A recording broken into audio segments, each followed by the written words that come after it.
cultura gastronomica brasiliana e sono onorata di partecipare di questo evento bellissimo, di solo io di donna brasiliana, e proprio mi porta un onore al mio paese, quindi grazie mille a tutti.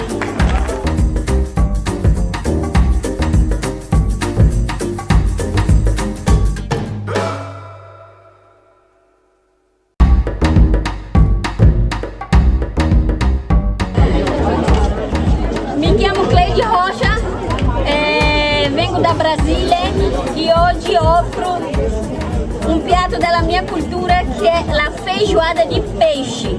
Quindi vai fagiole, pesci, gamberi e una verdura che si chiama couve, che è del Brasile anche, e quindi sono onorata a fare assaggiare la mia cultura gastronomica. Ok, grazie mille.